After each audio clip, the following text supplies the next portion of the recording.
সাতক্ষীরা জেলা বৈষম্য বিরোধী ছাত্র আন্দোলনের নতুন কমিটি গঠনের বিরুদ্ধে অভিযোগ উঠেছে। এ ব্যাপারে শনিবার দুপুরে সংবাদ সম্মেলন অনুষ্ঠিত হয়। মোকাররম বিল্লাহ ইমনের প্রতিবেদনে বিস্তারিত। খুলনা রোড মোড় শহীদ অফিস চত্বরে সংবাদ সম্মেলনে বৈষম্য বিরোধী ছাত্র আন্দোলনের প্রধান সংগঠক মোহাম্মদ ইমরান হোসেন অভিযোগ করেন, নতুন কমিটিতে আন্দোলনের প্রকৃত নেতাদের বাদ দিয়ে অনুপ্রবেশকারীদের অন্তর্ভুক্ত করা হয়েছে। তিনি বলেন, বৈষম্যের বিরুদ্ধে লড়াইয়ের মূল আদর্শ ছিল সাম্য এবং ন্যায়ের প্রতিষ্ঠা, কিন্তু এই কমিটি গঠনের প্রক্রিয়ায় বৈষম্য সৃষ্টি হয়েছে, যা আন্দোলনের মূল নীতির বিরুদ্ধে। গত 2 জানুয়ারি রাতে বৈষম্য বিরোধী ছাত্র আন্দোলনের আহ্বায়ক হাসনাত আবদুল্লাহ এবং সদস্য সচিব আরিফ সোহেল স্বাক্ষরিত পত্রে সাতক্ষীরা জেলা কমিটি গঠন করা হয়।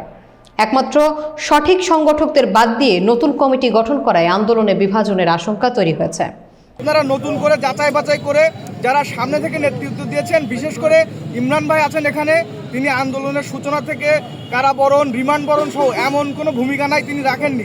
আমরা সবচেয়ে আশ্চর্য হয়েছি তাকে এই কমিটিতে রাখা হয়নি। বৈষম্য ছাত্র আন্দোলন সাতক্ষীরা জেলা যে কমিটি করেছে, এই কমিটিটাকে স্বজনপ্রীতি, আর্থিক লেনদেন এবং যোগ্য ব্যক্তিদেরকে অবমূল্যায়নের জন্য আমরা এই জেলা কমিটিটাকে প্রত্যাখ্যান করছি।